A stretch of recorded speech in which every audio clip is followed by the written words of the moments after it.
ప్రమాదంలో తెలంగాణ అస్తిత్వం round table సమావేశాన్ని ఏర్పాటు చేసినటువంటి తెలంగాణ ఇండిపెండెంట్ జర్నలిస్ట్ ఫోరం వారికి మొట్టమొదటగా కృతజ్ఞతలు, ధన్యవాదాలు. అదేవిధంగా నాతో పాటు ఈ సమావేశంలో పాలు పంచుకుంటున్న పెద్దలందరికీ పేరు పేరున నమస్కారాలు. ఒకటి, ప్రమాదంలో తెలంగాణ అస్తిత్వం నిజంగా ప్రమాదంలో ఉందా? రాష్ట్రం ఏర్పడ్డ పుష్కర కాలం తర్వాత 12 ఏళ్ల తర్వాత కూడా తెలంగాణ అస్తిత్వం ఇంకా ప్రమాదంలో ఉందా అని అంటే అత్యంత ఆవేదనతోని, బాధతోని చెప్పాల్సిన విషయం ఏంటంటే, సమాధానం ఏంటంటే అవును, నిజంగానే ప్రమాదంలో కనిపిస్తుంది. ఎందుకంటే తెలంగాణ రాష్ట్రం ఏర్పడిన తర్వాత ప్రత్యేకించి గత సంవత్సర కాలంగా జరుగుతున్న పరిణామాలు, నేను వీలైనంత వరకు విద్యుత్ సంస్థ వరకే పరిమితమై మాట్లాడతాను. ఈ గత సంవత్సరం కాలంగా విద్యుత్ రంగంలో జరుగుతున్నటువంటి పరిణామాలను చూసినప్పుడు మట్టుకు చాలా ఆవేదనతోని నేను మాట్లాడాల్సి వస్తుంది. ఒకటి, ఈ సమావేశంలో అథారిటేటివ్గా మాట్లాడడానికి నాకు 2 అంశాలు ప్రోత్సహించినాయి. ఎందుకంటే తెలంగాణ మొట్టమొదటి తొలి దశ ఉద్యమం మొదలయ్యింది కొత్తగూడెం విద్యుత్ కేంద్రం లోపలనే. అక్కడ ఒక 4వ తరగతి ఉద్యోగిని ఆంధ్ర ఆయనను తీసుకుంటే దానికి వ్యతిరేకంగా 1969 ఎండింగ్లో తెలంగాణ తొలి దశ ఉద్యమం మొదలైంది. ఎటువంటి కమ్యూనికేషన్ ఫెసిలిటీస్ లేని ఆ రోజులల్లా ఒక నెల రోజుల లోపలనే మెదక్ జిల్లా, ఉమ్మడి మెదక్ జిల్లా, ప్రస్తుతం సంగారెడ్డి జిల్లా సదాశివపేట పట్టణం లోపల కాల్పులు జరిగి భీమని శంకర్, సారా కృష్ణ అని 2 విద్యార్థులు అమరులయ్యారు. మొట్టమొదటి కాల్పులు జరిగింది సదాశివపేట. ఇన్సిడెంటల్లీ నేను ఆ సదాశివపేట వాసిని కాబట్టి నాకు తెలంగాణ అంటే ఎక్కువ ప్రేమ.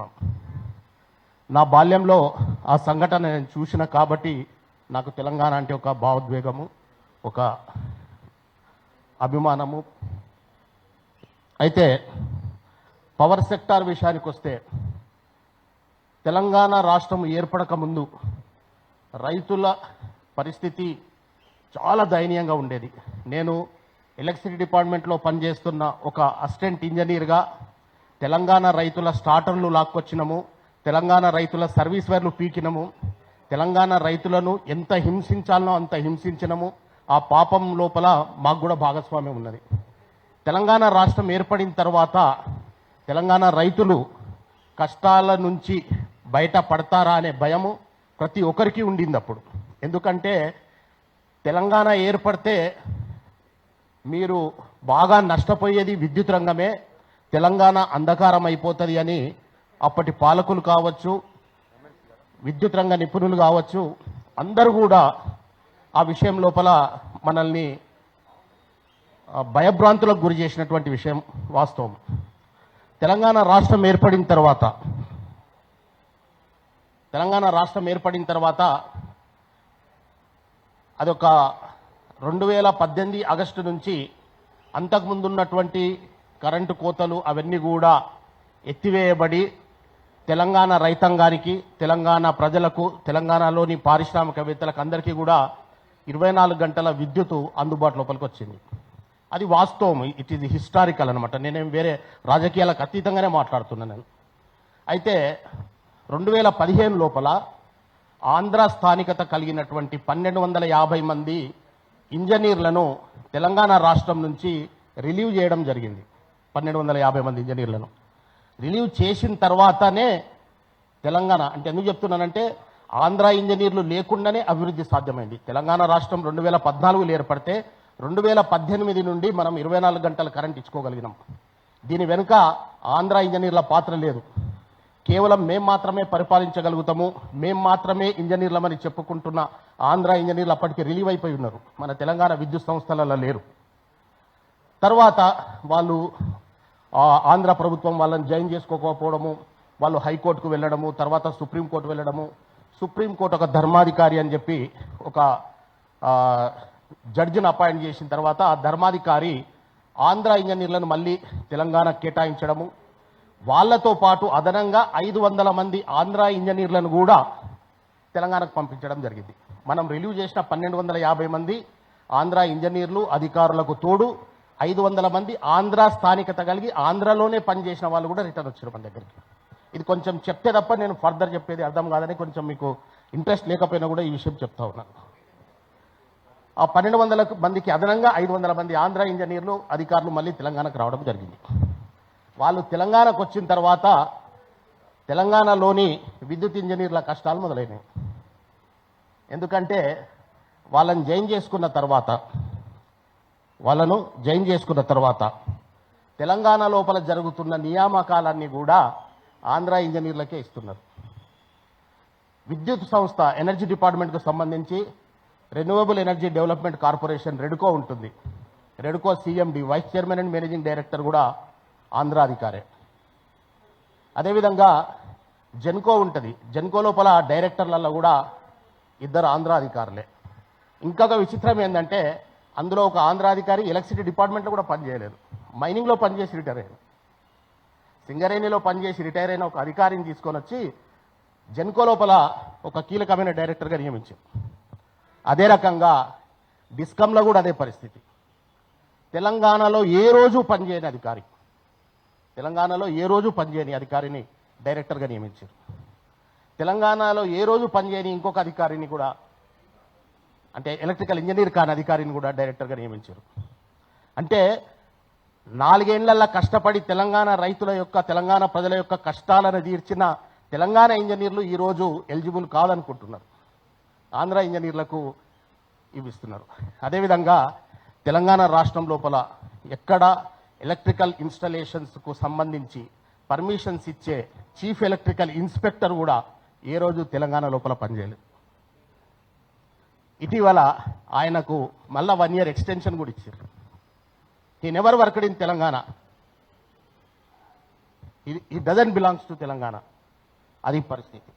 అయితే ఇక్కడ ఇంకొక విషయం ఏంటంటే ఆంధ్ర ఇంజనీర్లు తెలంగాణకు వచ్చిన తర్వాత తెలంగాణ ఇంజనీర్లు అందరూ ఆల్రెడీ ప్రమోట్ అయిన వాళ్ళనందరినీ రివర్షన్స్ ఇచ్చి ఆంధ్ర ఇంజనీర్లకు ప్రమోషన్స్ ఇచ్చి మళ్ళీ పోస్టులకు అనుకూలంగా అంటే 7 సంవత్సరాలు ఆంధ్ర తెలంగాణ లోపల ప్రమోషన్స్ తీసుకున్న తెలంగాణ ఇంజనీర్లకు రివర్షన్స్ ఇచ్చి ఎందుకంటే వాళ్ళు వచ్చిన తర్వాత సీనియర్స్ అయిపోయారు. వాళ్ళు అక్కడ నుంచి అందరు సీనియర్స్ వచ్చేసారు. తర్వాత మళ్ళా కొంతమంది ఇంకా రివర్షన్లోనే పనిచేస్తారు, కొంతమందికి మాత్రం ప్రమోషన్స్ వచ్చినాయి. ఇక్కడ ఈ విషయం కూడా ఎందుకు చెప్తున్నా అంటే ఈ మధ్యకాలం లోపల రైతులకు సంబంధించి ఒక సెపరేట్ డిస్కమ్ ఏర్పాటు చేయాలని చెప్పి రాష్ట్ర ప్రభుత్వం నిర్ణయం తీసుకున్నది. ఆ డిస్కమ్ లోపల రావడానికి కేవలం రైతులకు సంబంధించిన డిస్కమే కాబట్టి ఎవరు ఆసక్తి చూపించరు. పోయి అక్కడ ఏముండదు కదా, రైతుల దగ్గర పోయి కేవలం సేవ చేయాలి. సేవ చేయడానికి చాలామంది ఇష్టపడరు కాబట్టి వాళ్ళు ఒక ప్రమోషన్ అనే ఒక ఎరనేసారు, ప్రమోషన్ ఇస్తామని చెప్పి.